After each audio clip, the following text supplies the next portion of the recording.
తెలంగాణలో మున్సిపల్ ఎన్నికల కౌంటింగ్ కాసేపట్లో ప్రారంభం కానుంది.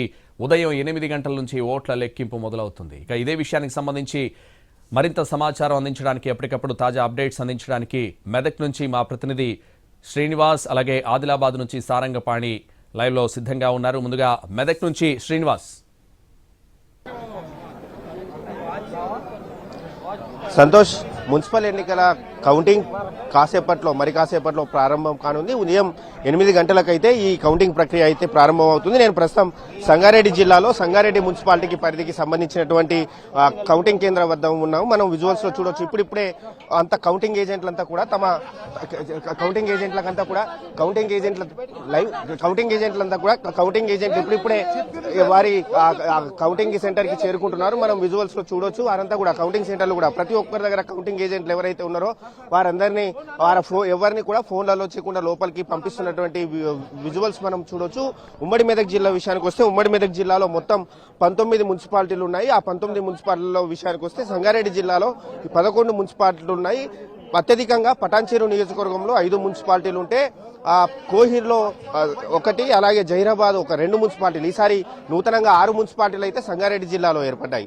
ఆ తర్వాత మెదక్ జిల్లా విషయానికి వస్తే మెదక్ జిల్లాలో 4 మున్సిపాలిటీలు ఉన్నాయి. మెదక్, తూప్రాన్, రామాయంపేట్, నర్సాపురి 4 మున్సిపాలిటీలు ఉన్నాయి. సిద్దిపేట జిల్లాలో సిద్దిపేట పాలకవర్గం గడువు ముగియకపోవడంతో మాత్రం సిద్దిపేటకు మాత్రం ఈసారి ఎన్నికలు జరగడం లేదు. మిగతా దుబ్బాక, గజ్వేల్, అలాగే చెరియాల, హుస్నాబాద్ ఈ 4 మున్సిపాలిటీలకు మాత్రం ఎన్నికలు జరిగాయి. వాటిని కూడా మరి కాసేపట్లోనే కౌంటింగ్ అయితే ప్రారంభిస్తారు. అయితే ముందుగా పోస్టల్ బ్యాలెట్ ఓట్లను లెక్కించిన తర్వాత ఆ తర్వాత పోలైనటువంటి ఓట్లను అయితే అధికారులు లెక్కిస్తారు. అయితే ఒక్కొక్క వార్డులో 1000 ఓట్లకు సంబంధించి 1000 ఓట్లకు ఒక్కో టేబుల్ చొప్పున మొత్తం ఎన్ని ఓట్లు పోలైతే అంటే 1000 ఓట్లు పోలైతే అన్ని టేబుళ్లను ఏర్పాటు చేసి 3-4 రౌండ్లలో మాత్రం ఫలితాలు వెల్లడించే అవకాశం అయితే మనకు కనిపిస్తుంది. అయితే ముందుగా పోలైనటువంటి ఓట్లు ఏవైతే ఉన్నాయో పోస్టల్ బ్యాలెట్లను ఓట్లను లెక్కించిన తర్వాత ముందుగా పోస్టల్ బ్యాలెట్ల ఓట్లను ఫలితాలు వెల్లడించిన తర్వాతనే ఈ పోలింగ్ అయినటువంటి ఓట్లను మాత్రం అధికారులు లెక్కిస్తారు. అధికారులు మొత్తం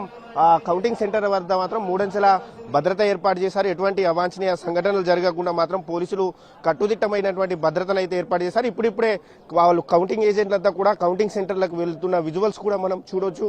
ఉమ్మడి మెదక్ జిల్లా వ్యాప్తంగా కూడా ఇటు సంగారెడ్డి జిల్లాలో అత్యధికంగా 11 మున్సిపాలిటీలు ఉన్నాయి. అయితే సంగారెడ్డి మున్సిపాలిటీలో అత్యధికంగా 38 వార్డులు ఉన్నాయి. అయితే సంగారెడ్డి మున్సిపాలిటీకి సంబంధించినటువంటి ఫలితమే కాస్త ఆలస్యంగా వచ్చే అవకాశం అయితే మనకు కనిపిస్తుంది. మొదటగా రామాయంపేట మున్సిపాలిటీలకు సంబంధించినటువంటి 12 వార్డులు ఉన్నాయి. దాంతో అది చిన్న మున్సిపాలిటీ కావడంతో మాత్రం రామాయంపేట ఫలితం త్వరగా వచ్చే అవకాశం ఉంది. ఆ తర్వాత చెరియాలలో కూడా 10 వార్డులు ఉండడంతో మాత్రం చెరియాలలో ఫలితం కూడా త్వరగా వచ్చే అవకాశం అయితే కనిపిస్తుంది. ఆ తర్వాత జహీరాబాద్ లో కూడా ఈసారి 38 వార్డులు అత్యధికంగా 38 వార్డులు ఉండడంతో మాత్రం సంగారెడ్డి, జహీరాబాద్ ఫలితాలు మాత్రం కాస్త ఆలస్యంగా వచ్చే అవకాశం అయితే మనకు కనిపిస్తుంది. ఓవరాల్ గా చూసుకుంటే మాత్రం 8 గంటలకు ఈ కౌంటింగ్ ప్రక్రియ అనేది ప్రారంభమవుతుంది. కౌంటింగ్ ఏజెంట్ల సమక్షంలోనే బ్యాలెట్ బాక్సులు ఓపెన్ చేసిన తర్వాత ఆ పోలైనటువంటి ఓట్లనైతే లెక్కిస్తారు. సంతోష్.